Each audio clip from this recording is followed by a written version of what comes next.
Area development and placemaking are like yin and yang.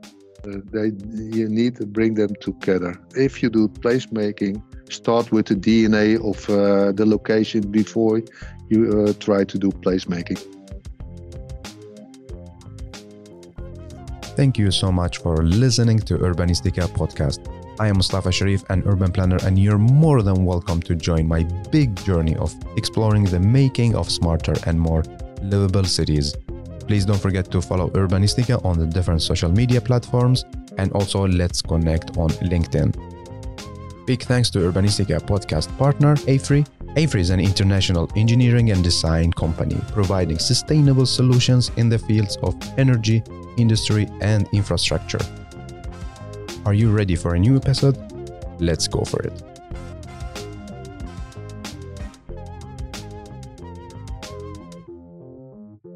Today I have one more great episode from the placemaking community. I have the pleasure to welcome Ronald to Urbanistica podcast. Hey, and welcome. Thank you, Mustafa. Great to hear you and to see you a little bit. Yeah, even digitally. How are you doing? I'm doing fine. Just starting the new year with the first days or getting back to work, and it's mostly online because the office is closed. So we do everything with Teams, Zoom, and you name it, we do it. Yeah. And in which city are you now?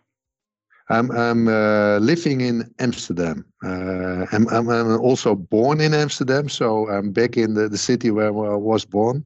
Yeah. And I just moved 2 weeks ago back to Amsterdam again. So yeah, welcome back to the base, or to yeah, welcome back to the base. Yeah.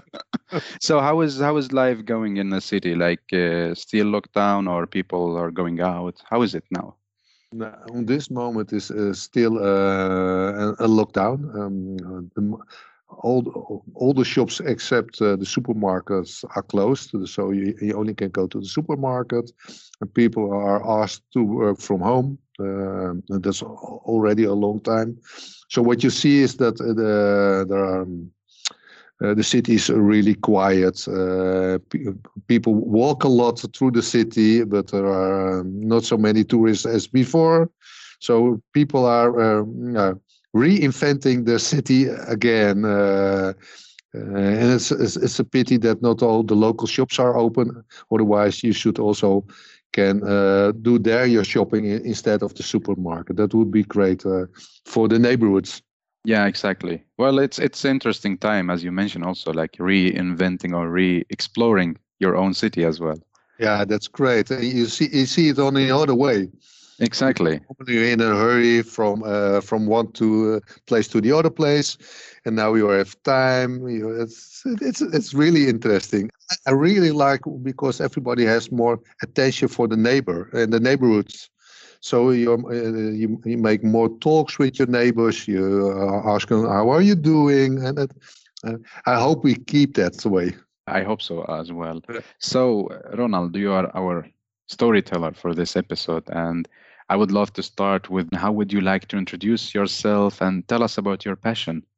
All right. There's a big question. It's not by myself. My name is Ronald, and I'm born in Amsterdam, as I told you. And on this moment, I am CEO of AM, and AM is an area developer in the Netherlands. And I will make a step with my passion, with the combination with my study. Because I've still built environment with a specialization of restorations.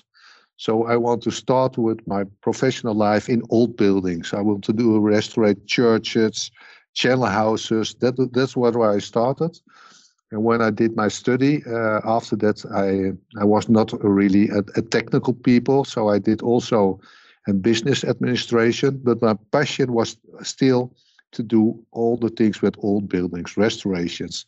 So I started working by a construction company with a specialization of renovation and restoration. And at that moment, I noticed that when I was talking with customers, I need to know more about the rights of the value of the real estate. So I did an education for a broker, not to become a broker, but more to can talk with better ways to the customer. And then I went to another construction company to do big restorations, so big churches, and I really loved that. And I was finalized my education for a broker, and then at the University of Amsterdam started the Master of Real Estate. And on that moment, I had no children, so I thought, let's finish the one education and start with the other one at the university. And when I did that study, my boss on that moment said, "Yeah, Ronald, real estate and restorations are a strange combination. Do you want to do some new things, make new buildings?"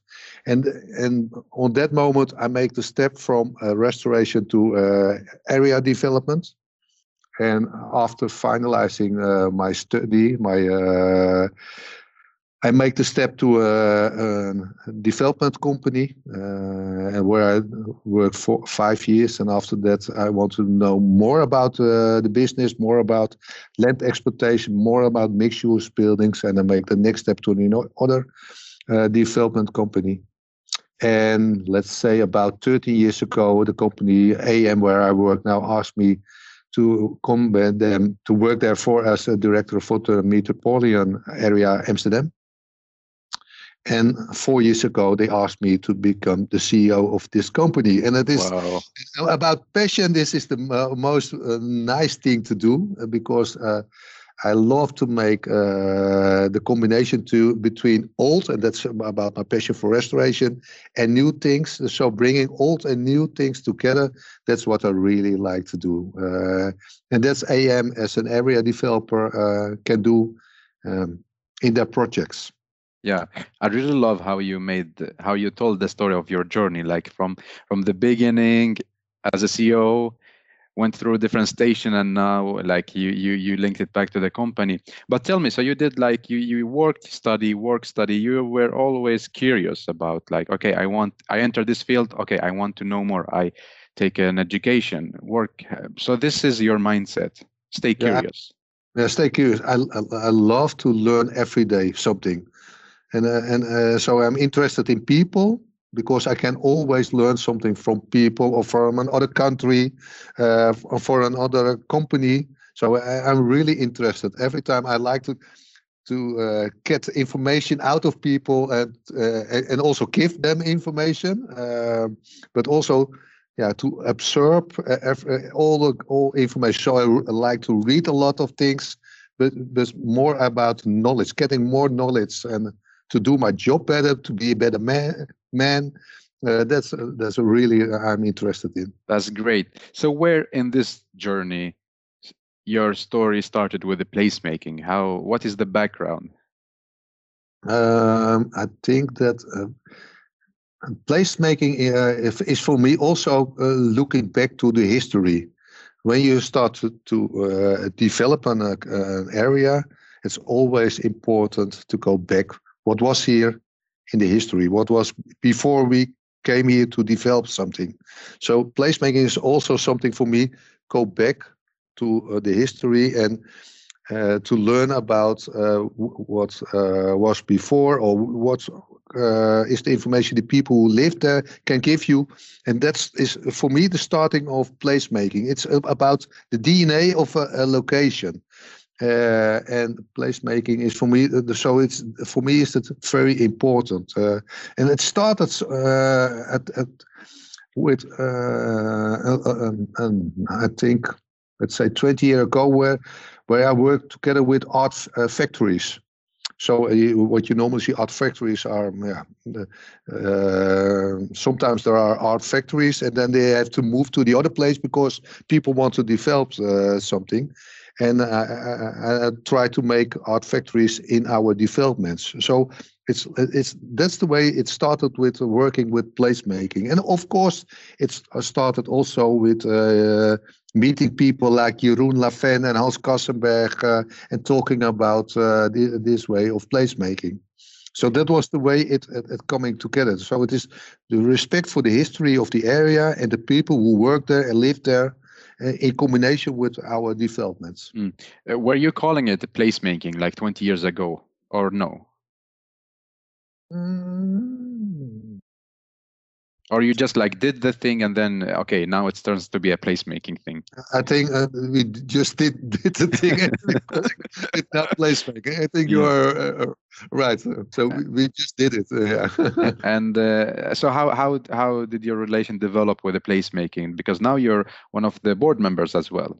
Yes, and that is a great thing, because we can, with Placemaking Europe, we can exchange our experience.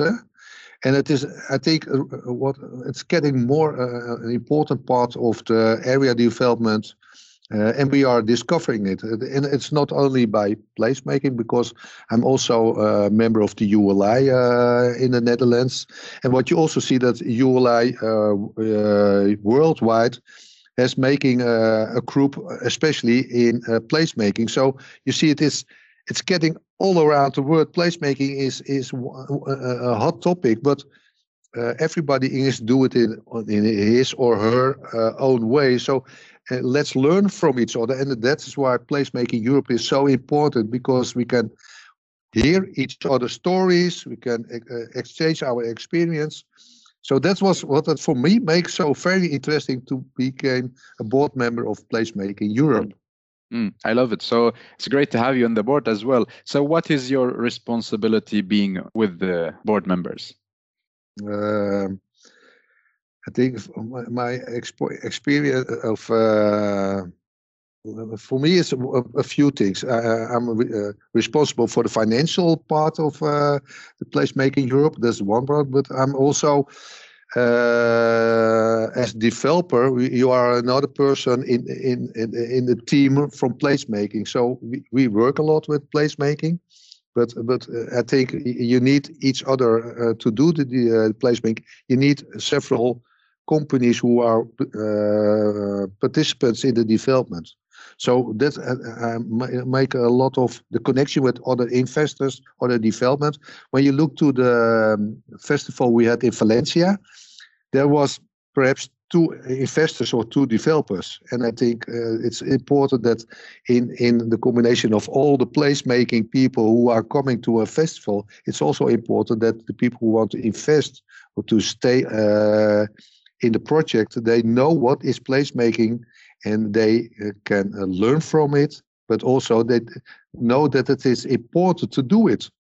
Very interesting. Ronald, tell me, you have a big experience when it comes to identity, places, and history and cities. So can we do placemaking both on the urban environment and in the rural areas as well, or just in the very urban? I think the most easy way, and easy is not the way it sounds, but is in the urban environment, because there you have all aspects surrounding, you have the history. In a rural area, it's difficult, because there you have to make something, but it's also important to do it there, because people want to live somewhere or to work somewhere where they can identify themselves with the area. So I think for both it's important, but you should do it perhaps in another way, because there is no surroundings where you can, in a rural area, where you can find a link to do the placemaking with it. But it is for both. It's important, but on a different way. So it's a kind of easier to do it in an urban area, because you have the different elements around you, and it's a bit difficult to do it in a rural area, because there you may be missing many of the elements. Yeah, and there you have to think about what fits by this area and what fits by the other area. And so I think right. And from your experience, you're dealing with so many people, different stakeholders. If we talk about placemaking, it's about also bringing different stakeholders together. So do all stakeholders gain something by doing a placemaking project? I think that on your question, I think all the stakeholders are participants in it, and some more than the other ones, but you have to do it with everybody together. and there are all kinds of participants. You have the investor, for him is important, but you also have the urban planner, the architects, the broker, the people who live in the surrounding. Everybody is important for his part of placemaking. So I think that is it's really interesting to find the combination of what brings them, all those stakeholders together. And it can be in the first part of the project, it can be more important to work with one of two stakeholders, and in the end with the other stakeholders. So, but you need them all. You can't do it on your own. And I think that is what our job or our placemaking, making it so interesting, just doing it together. Yeah. Because then you get all the information, but you got also all the inspiration you need. Exactly. And if we talk about real estate and developer, do they really get something economical back if they invest in placemaking? This is the question I get a lot, also in the company. But I think I don't see it as a financial thing, because you can't earn money with it. But it can. What it helps you is to downsize your risk, because it is more about making the marketing of an area, or the quality of an area, make it better and higher. That's why people want to live there, want to work there, feel themselves at home. And as a company, we work with 5 social teams. From those teams, that's our passion where we work for. And so for us, it's very, one of the teams is happy living. So placemaking helps us that people who want to live later on or work in an area, that they feel themselves at home, and that they live there on a happy way. So for us, I think that is the most important thing. You can say I put €100 in the project for placemaking, and then this project is more financially interesting. No, it's more about the quality and how people want to live there, and are they interested in the area. And I think it's important. It's not only at the start of the project. For me, it's placemaking.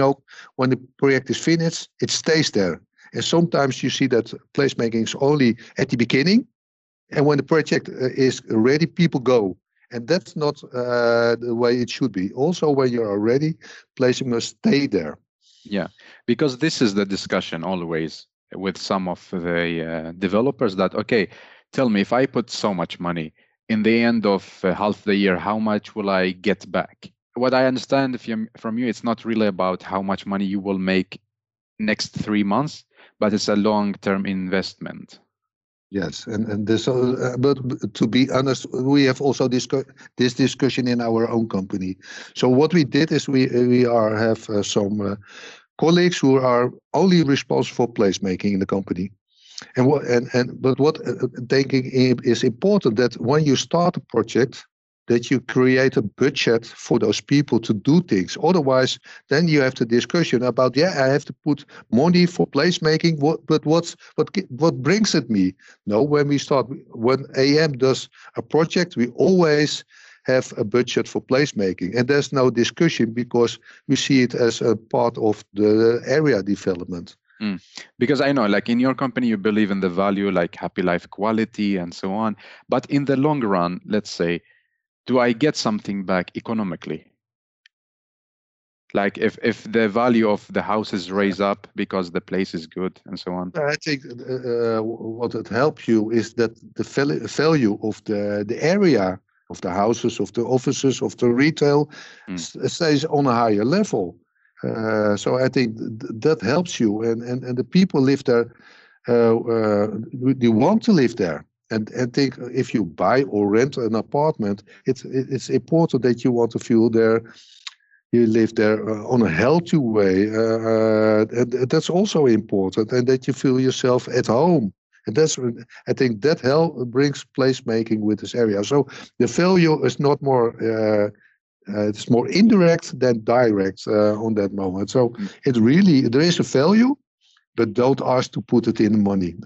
Yeah, I understand. So let's say if I am a developer and want to start to have a placemaking within my business model and company, where do I start with? Can you give us some advices? Yeah, I think what we always do when we start a project and are thinking of placemaking, we first make a DNA of the project. What is the DNA of the project? Because when you know what the DNA of the project is, then you can bring the placemaking next to the DNA. Otherwise, you make placemaking, but it can be only an idea and it doesn't fit with project.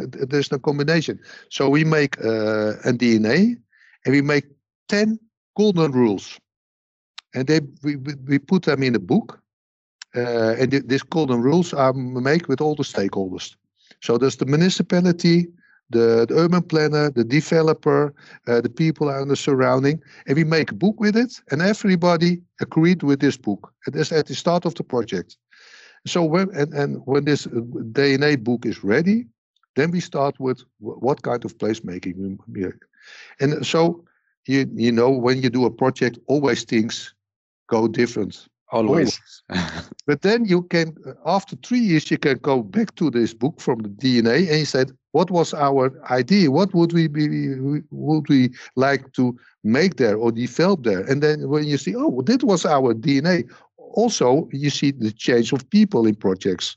And when you have the 10 golden rules, the next project developer or the next architect always can say, oh, this was what we want to make. We keep those 10 golden rules. So most important is start thinking about the DNA. And from out of this DNA, make your placemaking concept for this area or this spot. I love it. I really love it. And tell me, does it cost so much to have a placemaking in a project, in a development project? Yeah, it costs. Yeah, but you can say what does it cost, but also you can ask what does it deliver.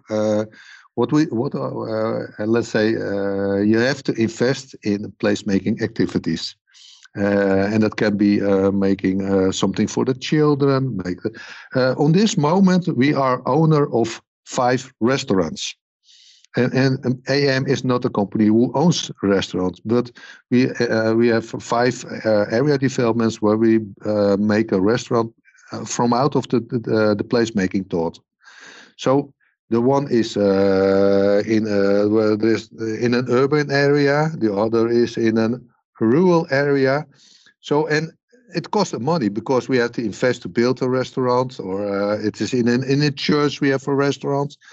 But it helps us to bring people to the location. People, we have the one in the church, there are really good restaurant in it. So people come there to eat and then see the area. Oh, wow, this is interesting. And that is our first step from in this way for placemaking. But it costs us more than it brings us. But that's the way you do the placemaking or the branding from the area. So you have to invest in it, and I think it's no problem as you see it as for the total project. Yeah, I understand. And tell me, is it like we have different actors when it comes to placemaking and so on? Architects, urban planners, activists, and so on, developers. Where is the municipality? What has the municipality for responsibilities to make this happen? How strong should they be? They are really part of the placemaking. And I think one of the important things is that they bring the owners or the stakeholders together. So that's one, I find one of the most important things, because mostly the municipality or the government is really in the beginning of the idea. With the urban planner. So I think when they have those ideas, they have to bring everybody together and said, how should we do that? And then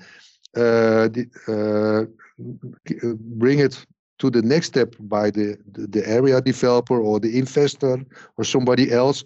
But they are at the beginning of the project of placemaking.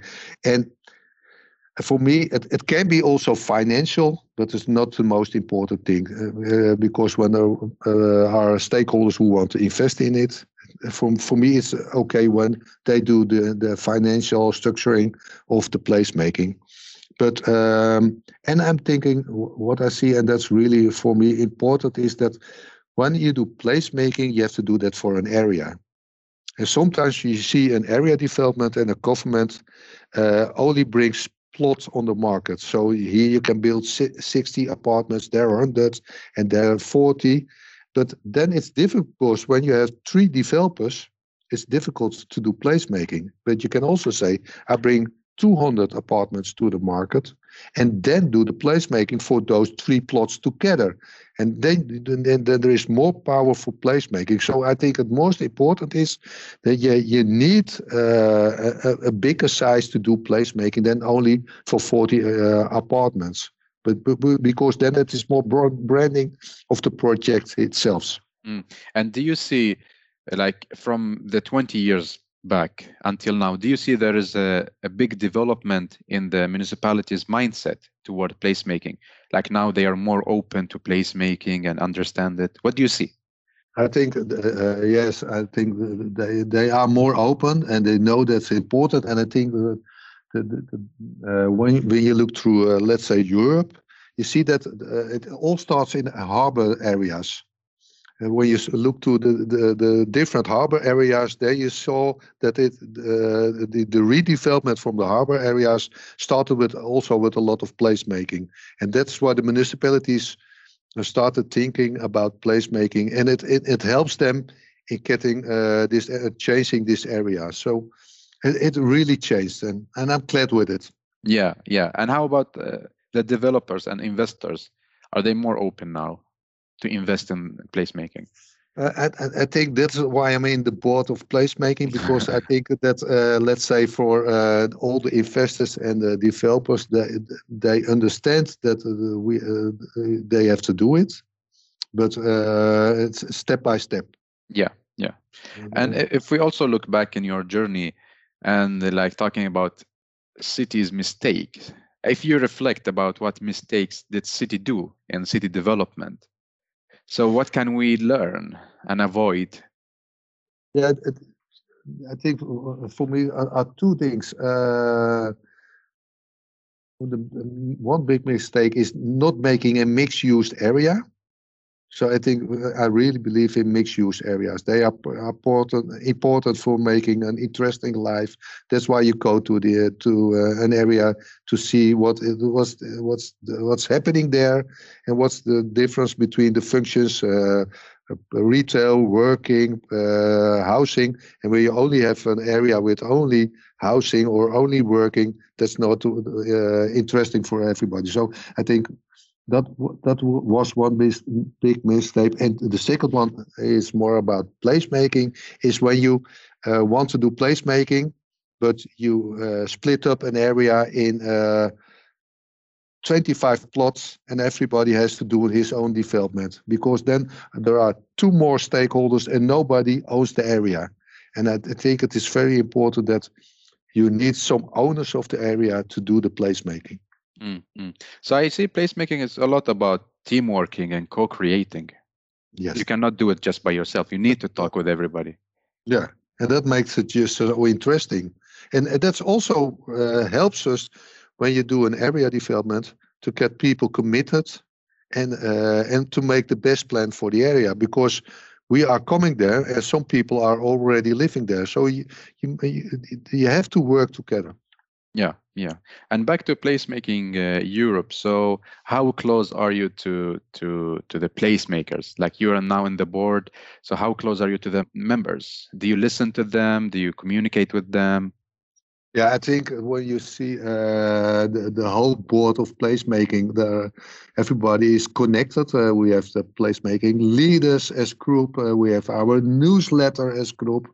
We have our working groups in Placemaking Europe. So I think that we are listening to the leaders, and it surprised me always that we have so much leaders, and we have We have our app group, and always there are messages in the app group from do somebody knows something about this or about the movie festival, and then from all around Europe there are coming answers. So the connection with the leaders is there, and the big experience is normally a festival. So I really hope to see everybody as soon as possible on the next festival when there is no more corona. Yeah, hopefully so. And I'm also happy to be part of this community. Great people like you are there and helping. So again, thank you so much for sharing your knowledge, and also thank you so much for giving your time to that we record this episode. I'm glad to do that, Mustafa. Thank you for listening to my story. It's very interesting. So now I'm very curious to ask you about, because I asked before, what is your favorite public space and why? I think I will make the connection with placemaking and a location I use many times as area development in our company as example. That's King's Cross in London, because King's Cross is there where there is a beautiful public space with a water square, and the public space is connected with the surroundings where to let people come to the King's Cross. It is a mixed-use function. It is social housing, mid-rent housing. There are offices, there are retail, and what they really think is they do this area management. So they try to invest in this public space also for everybody, not only for the people who live there, but also the people who visit King's Cross. And I really love it. And because also they invested upfront in the public space to make this area development possible. So that's one of my examples. I say, yeah, I always love to go to. That's amazing. Yeah, I really also love it. It's a great example, but also you feel, the people when they walk there, you see this is like great. Yeah, and especially when the sun is shining, all the children are running through the water. And, it's really nice to be there. Yeah. So Ronald, apart from development, management, and leadership, and the company and placemaking, so what are your hobbies? What do you do apart from this professional? Apart from this professional, one of my hobbies is running. I like to do running. I'm also doing, and that's also really a hobby for me, is yoga. I do every week. I have my yoga lessons, and that helps me to find the balance in my life. And once a year or once in the 2 years, I make a yoga holiday trip to a special land to go there.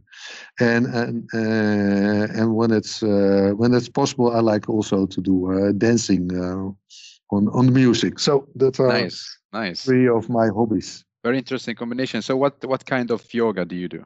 You practice? I do a really a long time yoga. I started with Hatha yoga. I think I did 20 years of Hatha yoga, and now for the last 4 years I'm doing Yin yoga. And it helps you so much, like with balancing life and reflecting. Yeah, and I always do that on Wednesday, because that's in the middle of the week. So then I found my relaxing moment. And for me, I always go to yoga. It doesn't matter if there is football on the television or something else. I try to go to yoga. That's for me, it's so bring my balance in my life. I love it. And about dance, what kind of dance, like break dance or?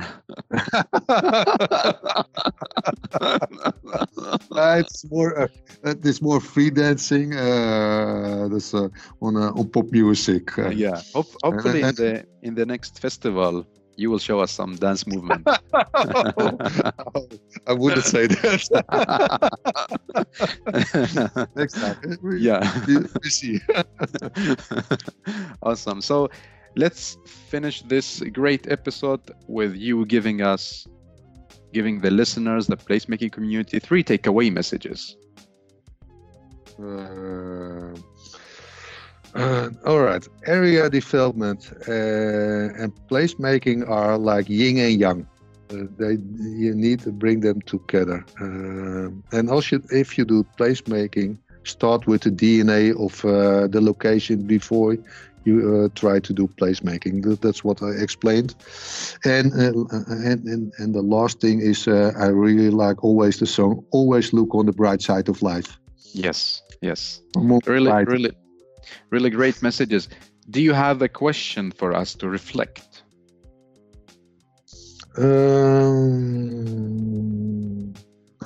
I think for me, one of the questions is how can we bring placemaking to the next level?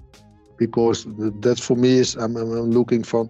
Now we do the placemaking and we learn from it on the festival. But how we can bring it to the next step, and I'm looking for what is the next step exactly. And I don't have the answer. So perhaps is what we do is already good, but that says more about I'm always looking from what's behind it. So if somebody knows the answer, I think this the answer or this journey, we're gonna do it together, all of the community, and see what we find out. Yeah. Do you know it, Mustafa? Well, have you idea? Well, let me finish the podcast episode, because also, like, to be honest, that this podcast also about exploring what is the next, what we did before and what is now and where are we going with our cities. So it's also like it's going to be a big journey. Yeah, it's a beautiful journey. yeah. Stay curious, as you mentioned in the beginning, always curious. So what is, talking about the journey, next step, future, what is the next step for you, like as a person and also professional in the work? For me, in my personal life, my next step is going to, I told you I've moved, but there's a rental apartment because this summer I will move to a house what I have bought already. So for me, is that the next step, because I had 3 sons and they are moved out because they are studying and living on their own. So I'm moving from a family house to an apartment in the city. So that's really, for me, as in my personal life, a big step. And in my professional life, I think bringing area development really to a higher level. And for me, it's the higher level, like I told you about King's Cross, where you mix area management with mixed use function, bringing everything together, the public space, and that on a higher quality. So you can talk about healthy urban living and working, but as a social city. It's about this happy living, bringing all those things together. And that for me is that the area development. Yeah. Good luck with congratulations for the new house, and good luck with moving, with also achieving your goals. It's great to have you and placemaking. Thank you so much for your inspiration, for your leadership, and hopefully see you IRL one day. I hope to see you soon, Mustafa. Thank you very much for listening.